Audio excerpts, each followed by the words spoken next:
Greetings and salutations. Welcome to a special edition of Open Door Live. Today, I have the pleasure of speaking with Brother Quinton Q Butter Spikener. He's also known as Brother Q, and he is doing some amazing things there in Brooklyn, New York. He has an institution called XyayX.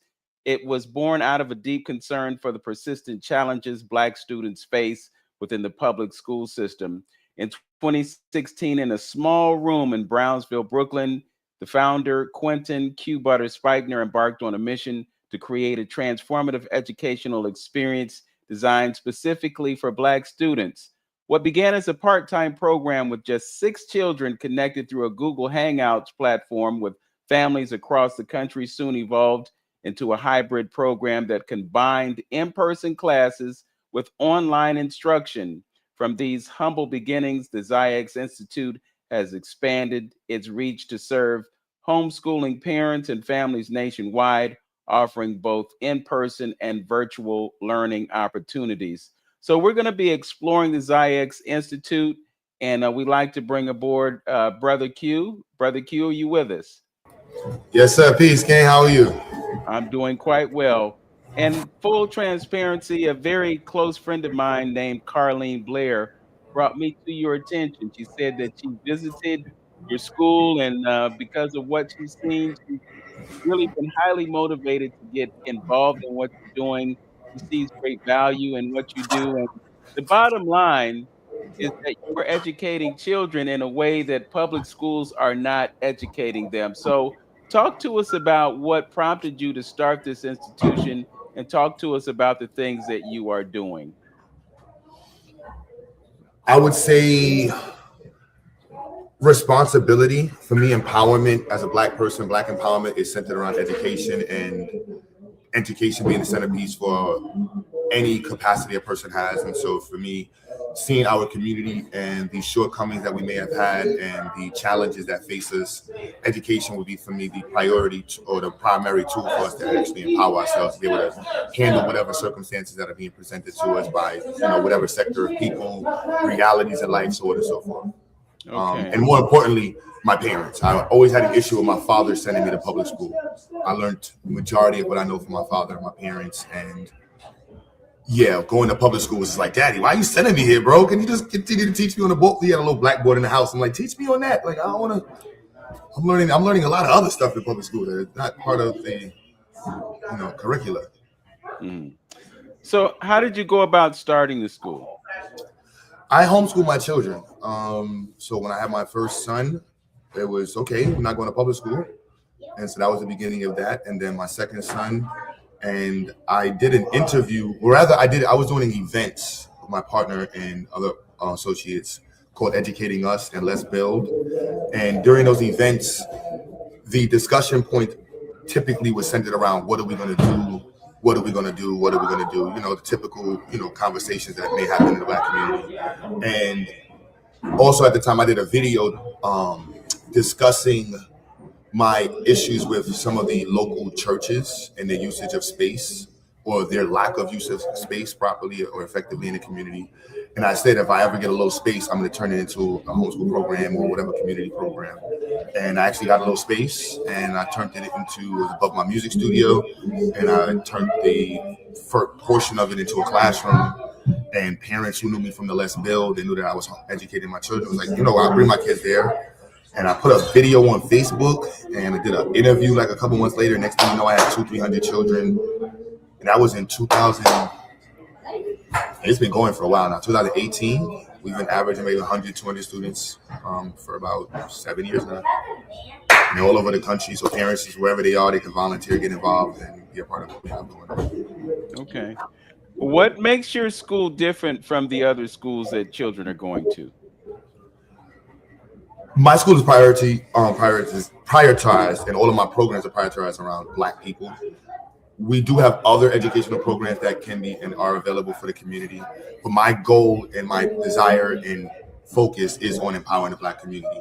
Now, you can't expect that from the public school system. Let's just be very clear. The public school system is designed to provide education to the general population. However, Black people, in my opinion, need to have an education that is aligned with almost social servicing.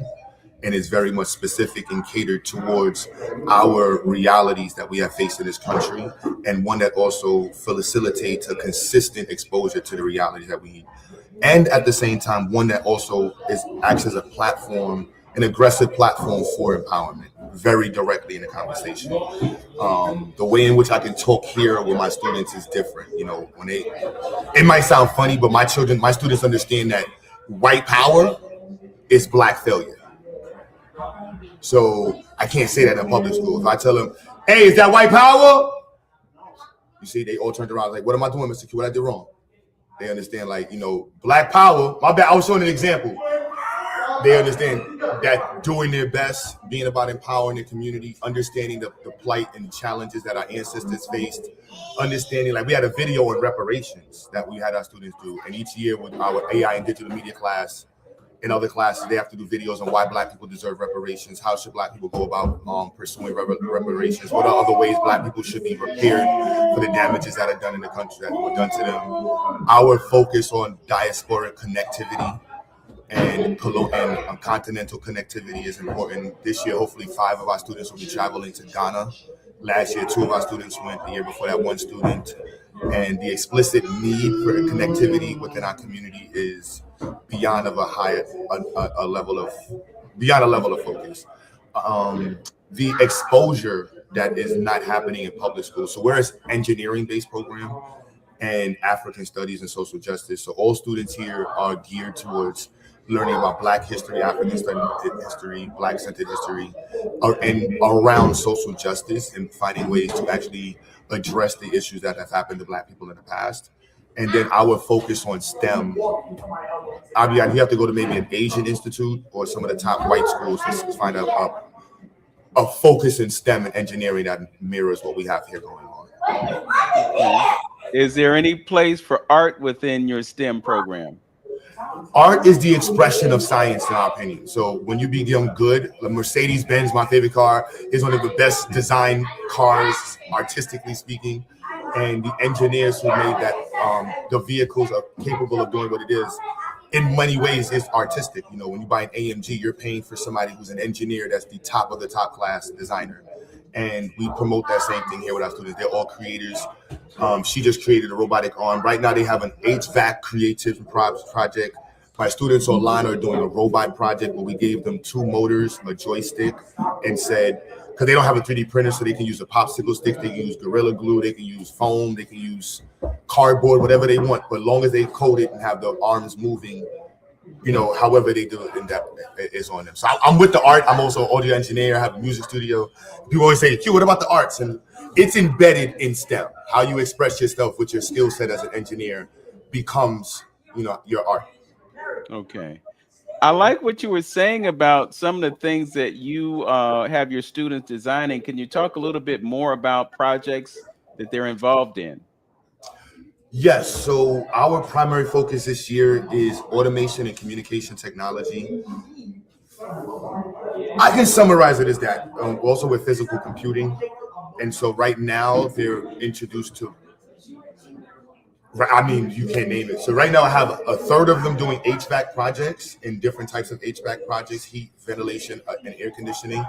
But from a physical computing concept where they're learning how to program the motor controllers to actually respond to the different stimuli, or rather the sensors that they have connected to it. For these projects, they're using DHT11s and MQ135 or MQ2 sensors, gas sensors, or volatile organic compound sensors, so they can have a way of determining what's in the air and be able to create a system that can respond to whatever's going on within the environment. We have a heavy focus on system engineering. I'm really hyped this year. We introduced our students to MATLAB, and that's almost not introduced to most Black people. Don't even ever get an opportunity to even know what that is. And so for our students to have them being introduced to using that program, and also to use it with modeling, is a huge thing. We actually use the free version, so if anybody wants to donate or contact MATLAB, we want to get a paid version because our students are doing modeling with it right now, but it sucks because we're using the free version, which does not provide them with the 3-dimensional aspects that the paid one does. However, they're using that as well. So with automation technology, it's pretty much us finding ways to remove a human. And so one of the projects my son working on, he finished, is an automated infusion pump. The hospital, it's a hospital needle, and one of the top means of death in a country. One of the I don't let me not sort it like that. A major contributor to death is human error. Automation technology removes a lot of the areas in which human error can actually happen. And so diagnosing a patient, or rather providing the proper dosage to a patient over time, your elderly person or family member might be stuck to knowing that this person is actually pushing the liquid through the needle at the proper rate.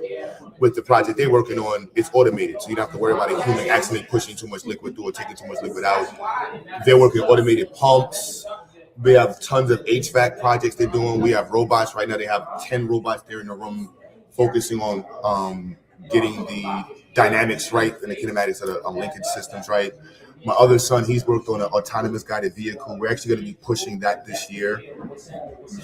Going out of this month, I think I want to start the autonomous guided vehicle program. It's just, I do a lot with science, and so I want to make sure that I don't jump too far all over the place. The students like, Mr. Q, what we're doing now? And I'm like, I know, I love it. And so we want to keep them where they can actually grow in stages with it.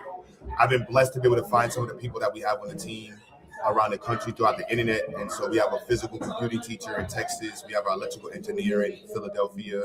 We have our network engineer in Texas as well. Our computer animated design teachers in Philly and New York. And so with the team there, we've been able to, really be able to create these offerings that are unmatched in many parts of the world. In New York City, the only place you can go to hear any of the stuff we're discussing is a college, and very few colleges. My students do the technical college. They do what the students at technical college do in their final year. They do it here in the beginning year. So you'd have to typically go to a predominantly Asian school like Brooklyn Tech, Bedford-Stuyvesant, MIT, or schools like that. Mm-hmm. What are the age ranges of the students that are in your school? K through 12. K through 12. So it's really amazing, Brother Q, the kinds of things that you're doing, because it seems to me that what you're doing is outside of what the public schools are doing within their curriculum. I'm just wondering what challenges you might have in terms of facilitating what you're doing, and give you an opportunity to ask those who are watching or who may see this ways that they can support you in your mission.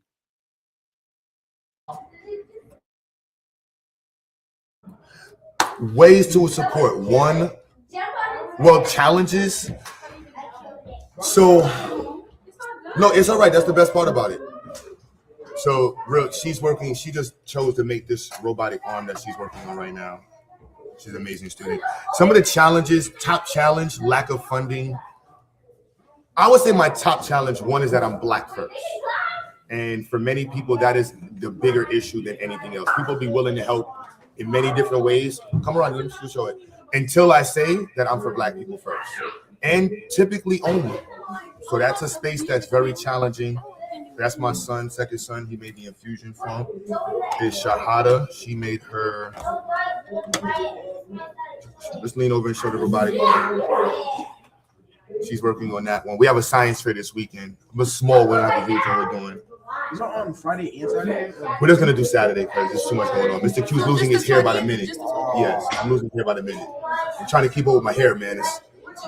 Yeah. So challenges beyond that. So one, that becomes a huge thing for us, because most people want to support, and then when they go see our mission statement or hear me talking, they're like, "Well, Q, what about the Latino community? What about the Indian community? What about the rainbow? What about anybody community?" Black people cannot be at the bottom of almost every marking scale and then have Black men not prioritize. Nothing against the sisters, but I'm just saying, me as a man, we have to prioritize our future. I can't prioritize my future at the same time. There's no lifeguard in America or in the world that's going to save 3 people at once that's fighting to save. And you got to save one at a time. Right now, my priority is our community. That's my child. You know what I'm saying? That's my child's future wife, my child's friends, my brother, my wife. This is our community. And if we don't prioritize us first, that is the biggest statement. And hearing that is not easy. And of course, everything that comes after that. So funding, this is all funded through parents, payments. I do Uber Eats literally every night. I'll be doing Uber Eats about an hour after this conversation till about 4 a.m. And I'll be right back here, 10:30. We're here every day. However people donate, we can donate. It's a tricky position to be in when I'm a Black nationalist, I'm a Pan-African, and historically these are not, titles that are supported in the country, and depending on the political climate, it can create you into conversations that I generally don't want to have, so I just talk about science and just stay away from everything else. However, even with that position and with the new administration's changes, race-based servicing is now being attacked, and I don't feel as though that's something that we Black people should fall against. Like, the country has a history of race-based atrocities, race-based refusals of rights, race-based dislocations, race-based everything, segregation, and to all of a sudden just say, well, let's just get it. Like, no, that's not historically correct, and nor is it constitutionally correct. And I think we should be arguing that as much as possible. So those are some of the things, finding people that's willing to stand on that square. A lot of the people I know, they're like, no, Q, we'll just change your mission statement. So I'm like, why?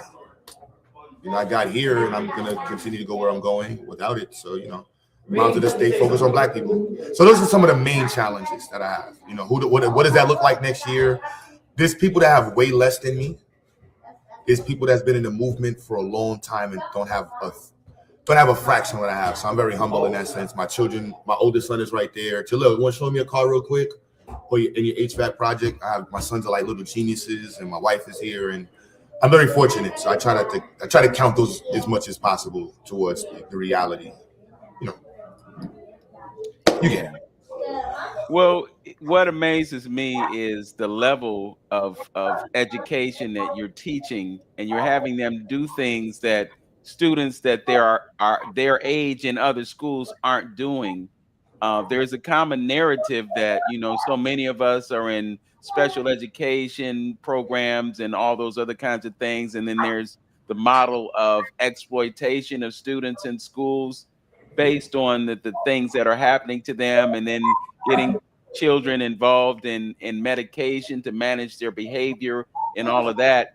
It seems to me that you're not dealing with those challenges. You're dealing with students who come to school who are willing to learn and will put in the work.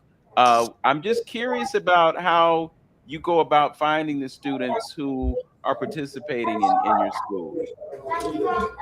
It's a community. Parents, it's a community. It's even, this is my first son. He kind of got me started the whole box, and it's even down to some challenges he and I may have. Like, his friends help me understand him. Other friends help understand each other, and seeing each other as a community and a tool for each other to be inspired off of and to grow from is really that part. And so parents who understand it, because there's a homeschooling community, there are parents who are actively looking for places to put their children in, and I think we became a cool space for parents as well, because we are pro-Black, we are the Pan-African community, but we're not like, raw with the stuff. And the children, they're cool kids. Like, she actually brought herself here, Sister Isis. She signed herself up and then made her mother put herself in the program. And she's hands down, she done made every project in here twice. She's no joke.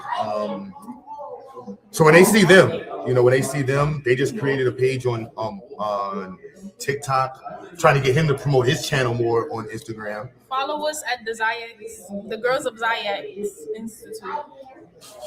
Okay. The Girls of XyayX, and they just made that page. So they're showing up their projects. He has also follow you on J-Tech. J-Tech, yeah. And J Soccer. J Soccer. You should put them both on the same page because you're cool. It's professional. I think you should just put them on the same page. J-Tech, and you're a technician in soccer. You're a technician with building. It makes sense with the title. Yeah, it's because I already made the J Soccer like mad long ago. I just haven't posted it. There's a car he designed from scratch, 3D printed and everything. This isn't the first design. This is the second one. The third one right now is being made. On the process made. Third iteration. Yeah. Use that iteration word. What is this? This is my 3D printer. No, which iteration? Which iteration? Second iteration. The second iteration. All right. Cool. In a few of my conversations with Sister Carlene, she was telling me that there are some specific types of printers that you need to obtain. Can you talk about those printers? Oh, they're 3D printers. I think when she first got here, somebody had just donated that same weekend. So we definitely got them, but we're looking for more. I'll show you the space. There's nothing like this in. I don't want to say nothing like this. There's nothing like this in the Black world, in minority world. And it's just an honor to be able to, be at the head of it. But anything that y'all could do to support, I'm not gonna lie, the space is really expensive, and we want to get a bigger space. So to go from here, we need to get more. We're talking, 10,000 a month to get a better space, and I love it. I love the idea of doing it, the level of responsibility. My boy just Wayman, he's like, "Yo, Q, you ready to do your Uber?" And I'm like, "Look, It's a different thing when you're motivated as an entrepreneur and also as a Black liberator. It's challenging. I'll be moody. I'll be having some moments, but the community supports, and like Sister Bless, she had me link with you. The way I've seen how you promote the channels, and I'm sure people that's going to watch are going to support. So however you want to support, you can volunteer. Sister Blair is walking around sweeping right now. Since she came in and she said, I'm going to find a way to be involved. And who else is there? There's teachers. I have teachers I haven't even met. Like the teachers in Texas, I haven't even met them before. And they've been involved 3-4 years now. Some of the children grew up with some of the teachers and none of us have ever met. And the internet has allowed us to connect together. So however you can get involved, be involved. If it's just a donation, not to say it like that, please donate. If you can volunteer, if you want to help market, if you want to help me with grants, you want to tell me I'm doing something wrong. You don't want to be the person that I'm just going to watch you and tell you what you're doing. I'm cool with that. Like, help me be better. It's everything counts, and all we got is us. Every pebble counts when you're making a mountain.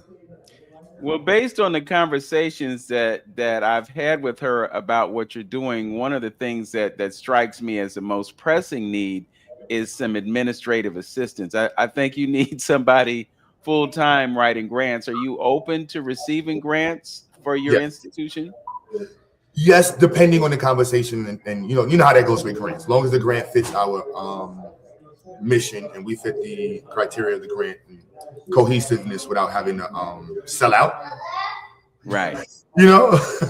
Yeah. Well, that's a key thing, because a lot of times when somebody gives you money, they always want to attach strings, and they're always looking for certain outcomes, and sometimes outcomes cannot be quantified. When you look at inspiring a child to just get involved in the sciences when they have thought for so long that perhaps that wasn't something in their wheelhouse, and then you open the doors to their acknowledging that, hey, I have this skill, I can do these things. We have to do everything that we can to encourage young people to pursue studies. It's a popular thing. Children think, what do I want to be when I grow up? It's always, I want to be a rapper, I want to be an actor, I want to be a musician or whatever. But, when you look at multi-geniuses like Imhotep, and I'm sure you're familiar with Imhotep, you are surrounded by miniature Imhoteps. Come in. Mm-hmm. And they're waiting to discover themselves, or to be reintroduced to the version of themselves that they're not familiar with. So it's really phenomenal what you're doing, and I just think that it would be really great if we could use what you're doing as a model for other schools in other parts of the country that are African centered, that are fully conscious, and are working against the popular narrative of doing away with our understanding or our remembrance of our history. I am fully open anything for them. Chikase, what you want to be? A super engineer. A super engineer? That's what I'm talking about. Yeah. No, yes, I'm connected with some African-centered schools. I'm open to working with any. It's my wife. Is your wife? Yes, we need to see your face, Brother Q. Oh, my bad. Come here, Marshall. My bad. Yeah, come back, baby. My bad. Hello. All right. Blessings to you. And thank you for what you do to support this brother. He told us that he's driving Uber Eats until 4 o'clock in the morning. He is. So I can imagine he's spending a lot of time at the school and he's spending a lot of time outside of your household. So for you to be supportive and connective and to have that smile on your face is really a beautiful thing. So thank you for what you do for him. She's also a doula. I'm about to be the full midwife, full spectrum doula. So anybody, yeah. Okay. She Okay. she delivers babies. We both be outside the house a lot. So Okay. now So it's you're time to establish the empire. okay. All right. Well, keep doing what you're doing. Brother Q, you had your phone that you might be able to give us a tour around your facility if you want to do that. We would welcome that so we can see some of the things that your students are doing there in Brooklyn. So whenever you're ready with that, I will cue it up.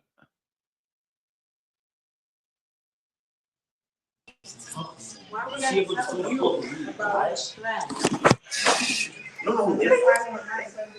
don't know if you can hear me. So this is our space. There goes this.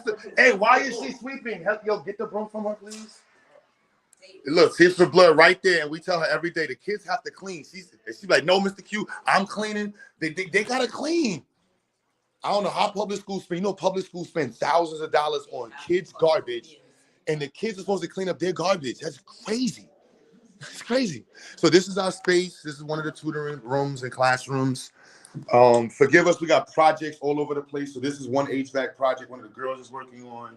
They work on a smart house over there, other classroom in here. And these are some of the 3D printers.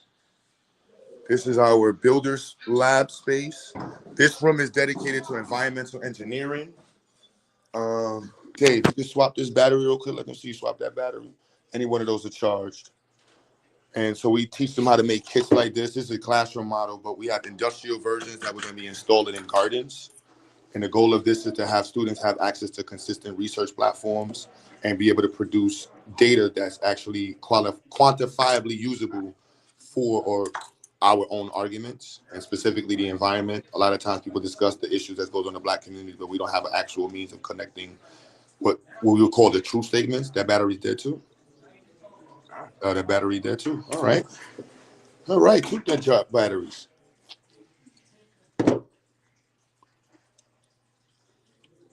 Young Dave right here, pushing him all the way into engineering. Put it through the hole. Yep. So this is an actual kit right here. They learn how to code it. It connects to the internet, and then all the different sensors collect the data, and it feeds it to the internet. They have one that they built in here that collects data from the fish tank, and they're actually practicing making different soil monitoring stuff. So once the season opens up, this room will be dedicated to collecting data from about 10 different gardens. There's our little music studio for them and podcast room. And then more 3D printers. That's one of the HVAC projects that David, you just saw, is working on. And this is the younger children area. This is an open area, but it's a younger children area. These are some of the projects from our structural engineering class, rigid bodies, structural engineering, some projects from our social justice art project they had to do.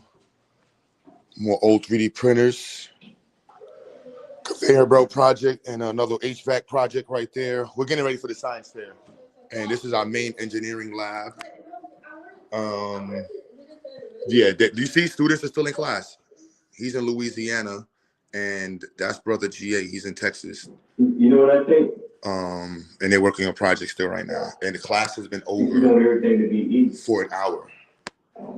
So yeah, I can't make that up. He's literally in Texas. He's Louisiana. Oh, he's making a Ferris wheel? Oh, Daquan making a Ferris wheel? Sometimes one thing that is hard when you don't have anyone to teach it to. Daquan, if you stay on, I'm gonna join on the other computer and pull up the Ferris wheel video. My apologies, bro. I didn't edit the video yet. All right, King? Okay. You made me feel guilty. He was switched up on you. I know he made me feel guilty. He's like, it's just hard learning things when you have somebody to show you. My bad, Daquan. I got you. I'm gonna pull the other video up. I'm sorry, man. You made me feel bad, Daquan. Oh, my man. Oh, I felt terrible just now.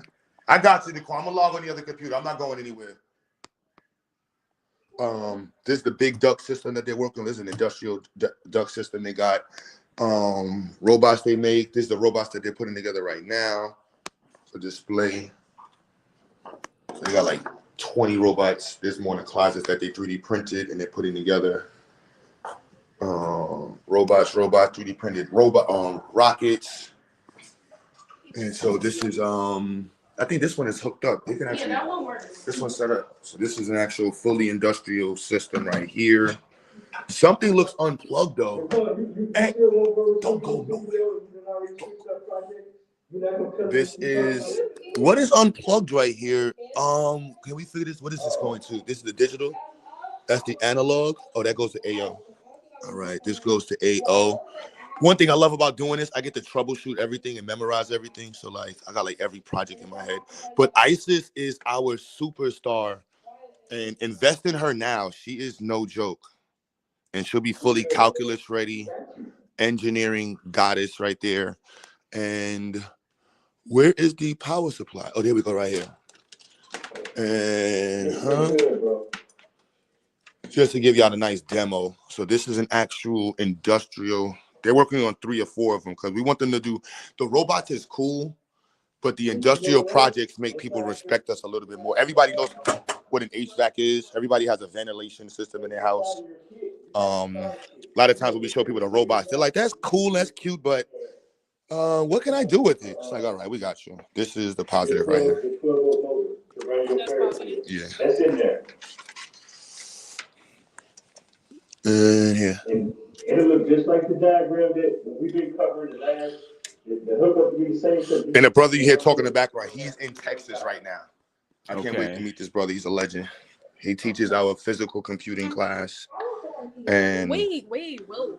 what happened? It sparked? I was touching it. It's not gonna do nothing. Hold on. Hey, baby steps. We're gonna work on what we have. All right. All right, let's get us some votes. Put that at 12 right there. You can touch it. Go ahead. You start building your design when y'all doing computers and stuff. You get your design downloaded.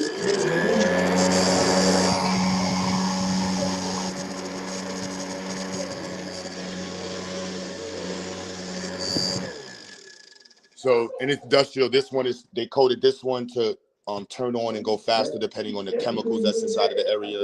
And this one is a temperature one. And then the next thing they're going to be doing is turning household ventilation systems. So this is the one that's in everybody's bathroom. They're going to be learning how to make this in IoT so they can come to your house and program this. And they can literally take this apart, put it to your house, and make it controlled by your phone for an IoT setup. You know, it occurs we do to me. droning. There's no place like this in New York City. They made it. This is our automation technology. That's a hospital bed, miniature hospital bed. They're actually going to be making this one. We're going to be combining this with an autonomous guided vehicle, like the one that you saw here. But we're going to be making it actually like 3 feet in length, just to make one that can actually carry an animal and raise up and down and follow a line. That's the infusion pump that we told you about. That's the automated hospital infusion pump. And yeah, this is what we have. Yes. And you see this, Daquan. Hey, Daquan. Yeah, What state are you in again? I'm in Tennessee. Tennessee. All right. And your sister, she just finished her first semester in college, right? Yeah, she's in Georgia right now. She's in where? She's in Georgia right now. Beautiful, beautiful, beautiful. And brother G, my bad, I'm doing this interview and I've been bragging about you this whole time, GA. Yo, GA, you mind turning your camera on real quick, GA? Yeah, bro. Let me introduce you to them. I'm on this brother's platform, and that's the brother GA. He's in Texas right now. We have not met, and this brother and I, we've been kicking. My brother right there, that's brother GA right there. Say everybody, that's brother GA. He teaches physical computing. That's the man right there. And he, myself, brother Eric, brother Dot, sister Keisha, Akasha, that's the engineering team.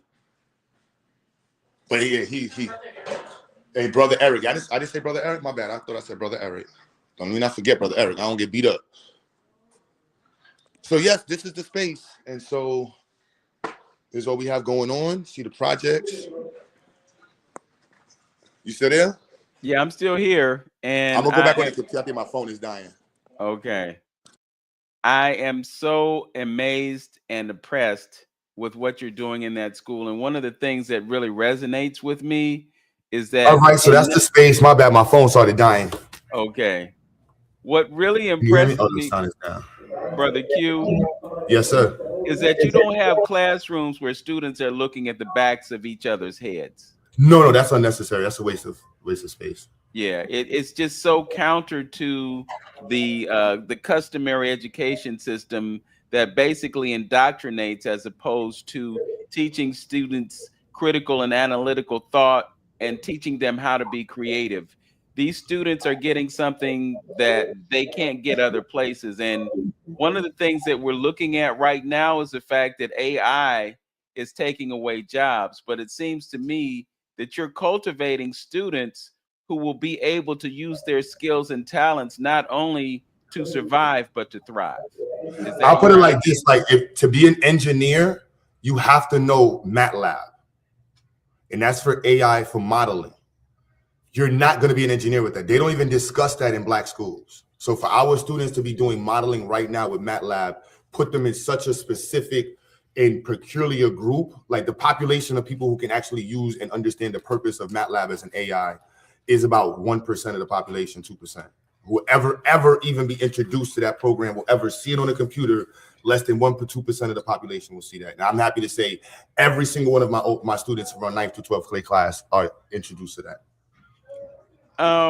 You've shown us around the institution. You've shown us some of the projects that some of your students are working on. I've given you an opportunity to talk about what folks can do to support you. I want to give you one more opportunity to bring folks into the platform and tell them what they can do to support XyayX. And before you do that, though, tell us what the inspiration was behind the name of your school. Wow. All right. The name 22. What year is this? 2025. 23 years ago. Wow. So 23 years ago, my friends and I, we sat in college. My inspiration was only to say, let's come up with a word that the white man can't say he owned. And at the time, I was heavily religious. I'm not gonna lie, at the time I was heavily religious, and it's funny because I have a bishop standing right here and a sister here is semi-spiritual, and they're gonna laugh when I say this. At the time, I did say that I prayed to meet these brothers to come up with this name. And then right after we came up with the name, like 4 or 5 months later, we never was cool again. We still sort of cool, but I had the name since then. And so like literally 4 of us sat in the park, and the whole premise was just come up with a word that we can apply on anything. There's no like special meaning. It's just like, we don't want to be bad boy records. We want to be hood records. We don't want to be, the United Nation of this and that. We don't want to have a 4-letter combination of white people words. We're like, no, this is our word. This is our name. We can put this on toilet paper, sneakers, toys, whatever we want to do. When you say XyayX, and the funniest part, when we type the damn word in, it's a mathematical algorithm. But that's the only thing that had it was a freaking math algorithm. I couldn't believe, like, how? But outside of that, everything that was the inspiration. And just being a word that we can apply in our community, there's a lot of the depths of the identity crisis that people, the Blacks of the diaspora are experiencing is no joke. And for me to be able to say that this is, our students grew up in a space that is not the name from the white folks. It isn't Jamaica. Not to say Jamaica wasn't a native name. It wasn't IIT. It's like, no, this is ours. This is the result of 400 years being in this side of the planet, and we're here, and this is going to be here for a long time. Yes. And you, as I looked at your website, you also have merchandise. You want to talk about some of the please don't buy the merchandise. I meant to take that off. It is hard as heck. I don't know how people do merchandise. It is not easy. I am not good at it. Please do not ask me that. These sweaters I make for myself. And if I can make extra ones, I'm not anybody else will tell you go buy a shirt. You have to have money in the account. You have to remember to go to the account, to send the shirt, to mail the shirt in. I don't have that. I don't have that set up. So please, if it's still on the site, Brother Dot is probably going to be upset with me saying don't order anything. But I don't want nobody yelling at me, say, Q, I ordered a shirt, I never got it. He's probably upset because my brother Dot, he went through all the time to do that, and it's really. And shout out my brother Dot, he's somewhere around here. I would not have any of this stuff with my brother Dot, but he and I've been, fighting this fight since the start. But he would tell you, yeah, Dot, me and you, because you never around when I do an interview, bro. Y'all, Princess, Yes. tomorrow. My brother Dot right there. So, boom. So Peace. yeah, he was asking about merchandise, and I told him, please don't go on the website look for merchandise. And I said, you would probably get upset that I said that, but you can email Dot. Yes, you can do it directly. You can talk directly to him for merchandise. Do not go. I do not want to be. It is too much work. It's too much Okay. work. But I appreciate the ask. If you give me the information that we can steer folks to him so you can take advantage of merchandise, and we'll keep our fingers crossed, or we'll just speak to the ancestors and manifest the fact that at some point you will be able to sell merchandise to support your mission. So let's put that in the I universe appreciate that. and wait for a return for that. And I'm also going to put into the universe that you get that administrative person that can bring those dollars in to support what you're doing. So one other time, if you want to just make that pledge or make that plea to folks, what they can do to support XyayX. Yes, please. In physical reality, we need physical people here. Sister Blair, her presence has just been monumental, and I don't think people recognize the hallmark of a nation, the hallmark of a movement is volunteers. Before you say donating for people with money is easy. I'm not saying don't donate. Please, we need the donations. But it's a whole different thing when somebody is going through real life and they found through their real life time to come and be around the kids, because they need to see somebody else besides me, and my kids do. And finding people in real time to volunteer to be involved in these children's lives is, as you see, brother, he's a volunteer. Yes. And the child is in Louisiana online still. They're still on the Zoom. Mm-hmm. You can't. At 7 o'clock, class been over since 6 o'clock, and he's in Louisiana working on a Ferris wheel with a teacher in Texas that none of us ever met. Yes. I call that whatever. That's Black Power. I don't know what else to call it. No, that's what it is. That's what it is. And you know, and I'll say this: there are people who talk about doing what you do, and then there are people who do what you do. I appreciate that. So kudos to you for doing what you do. And you know what motivates me to do this broadcast with you is because I want people to know. One of the things that I observe in life is there are folks who always say, well, we don't do this and we don't do that and we ain't doing this and we ain't doing that. And then there are people who are doing things, and the people who are doing things are those who need to be acknowledged and supported and amplified. So again, I'm impressed with what you've done, and I pray for your continued success. I pray that you will get the support that you need in order to take this to the next level, to do the expansion that you're talking about doing. But also, Brother Q, you have created a model for education that needs to be duplicated in other places in the country. I know you can't do everything with what you have and the resources that are limited, but there are those of us who do have resources. And I think it's I'm going to call it a Pan-African principle. I'm going to the Nguzo Saba, and I'm going to evoke or invoke cooperative economics. Yes. You know, these are things that are central to who we are as a people. No matter how people want to distance themselves from Africa and, you know, get into that whole, well, we're indigenous and we ain't got nothing to do with that, and slave trade didn't. Brother, I have stood in a slave dungeon in Cape Coast, Ghana, and I've had tears running down my cheeks because I realized where I was. And when I left Ghana, I had tears on my cheeks because I realized I was leaving home. So for those, it's to be expected. If white people are teaching Black history in modern times, you can only expect Black people to have an identity issue. Exactly. yes, and the critical issue is we don't know and we don't remember who we are. Right. And what we have to do is we have to take a lead from Anthony Browder, who talks about being a memory restoration specialist. We have to remember who we are. So those young folks that are doing those amazing things, they may not know it consciously, but they've got Imhotep's DNA in them.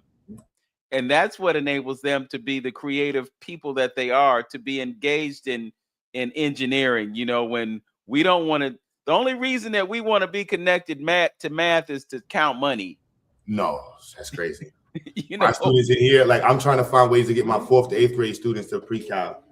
That's my shout out to Dr. Rahman at BNCC, but he helps me with the math. And like I'm a math major, I'm like a math minor. So I may not have it, I got my gold teeth on it, but like yeah, I'm a math. That's why I dream and sleep. While I'm doing Uber, I'm practicing math every night and how to get them to be excelling.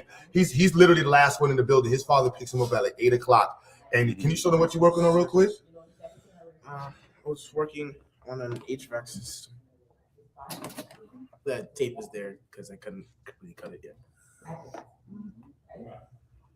And you can explain all the parts, right? Yeah. All right, because now you know you're gonna get push-ups. And you still wiring? It should be done already, bro. Oh no, it is. Your dad's gonna be if he sees this the same way it looked yesterday, you know your dad's gonna look good. That's the beauty of the parents here. We're all in the same push. Don't under push. I have to tell parents, no, come in here and push. Like push him, get upstairs, then do it again. Then just be better. But no, Dave is an excellent young brother, and look out for him. Another person to invest into. His future is going to be very bright, very smart young man. We don't hype him up too much because we want him to get gas, but he's definitely someone to be investing into, very soon. All right. Well, the name of the institution is XyayX Institute. It is in Brooklyn, New York. The brother Q, also known as Q Butter, is doing some amazing things with students. And again, we're praying for your success. We'll do what we can to support your mission and to drive folks to make a donation or become a sponsor. Can you talk about the sponsorship levels quickly? Yes. We have student tuition. We ask parents, we suggest to parents $5,000 a year. Parents pay what they can afford. The average parent pays about $150, $200 a month. Now, if you can sponsor this price of one student, $5,000, $2,500, that would be great. Weekend programs, we're trying to get that off the ground if you would like to sponsor someone in that sense, facility. Then on the website, there is different levels of what it looks like to be sponsored because the institute is underneath the nonprofit. You can't have a school in New York City and be race-based in the country. So the only way we can be race-based is if we actually have a service that is underneath our nonprofit to a specific population. So technically, there is no institute. They service underneath our nonprofit. And so however you would like to be a part of that, but we have science fairs we do. We have pretty much a Black-only science fair. Even though we don't say it like that, it's for anybody that wants to participate. But the goal of our science fair, Changing the Faces of STEM, is to increase the amount of Black representation in STEM with youth.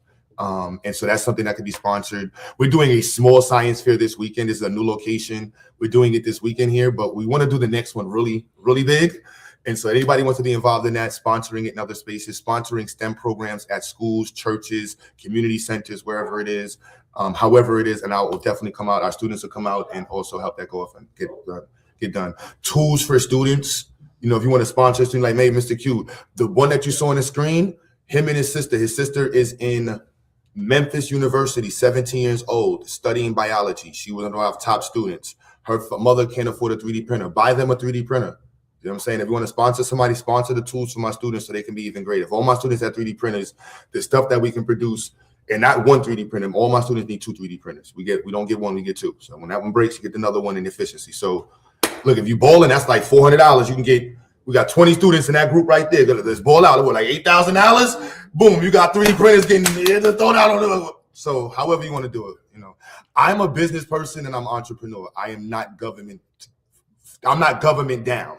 A lot of schools are government down. I'm literally from the floor up. So everything counts. Screwdrivers, staples, toilet paper, whatever you feel like you want to say, Mr. Q, we want to sponsor you and help you. You could get filament, chairs, however it is literally a bottom-up perspective. Yes. Well, I love it, man. I really appreciate what you do. And like I said, I'll do what I can to amplify what you're doing. And trustfully, folks will see this and they will decide to get involved. Thank you for joining me on Open Door Live.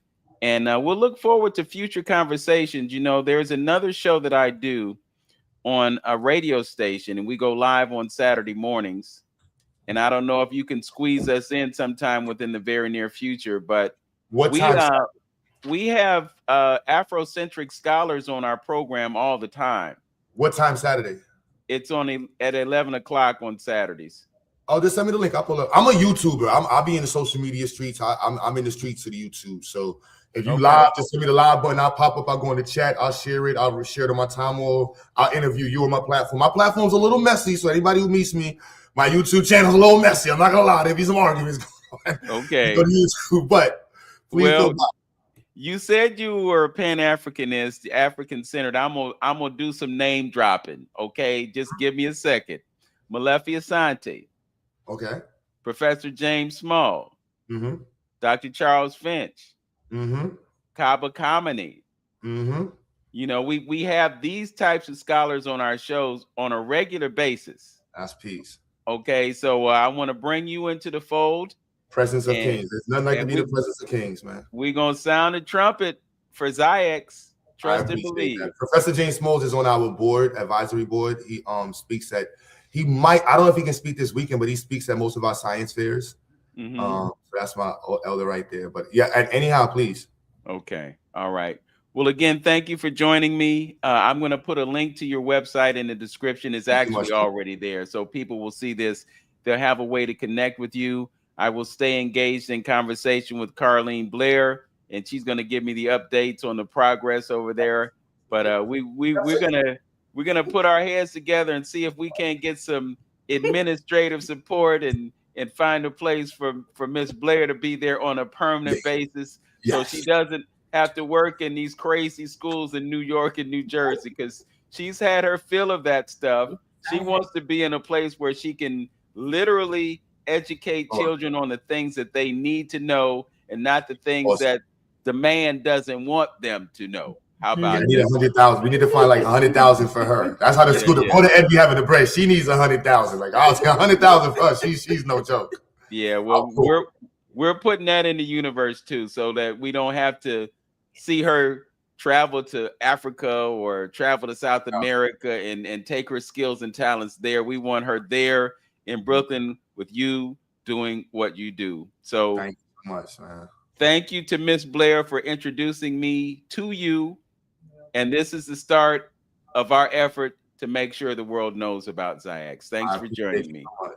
Thank you much. I really appreciate this. All right. We're going to end the broadcast here. Hang on for a few moments, and we'll have a further dialogue, and we'll see where things go.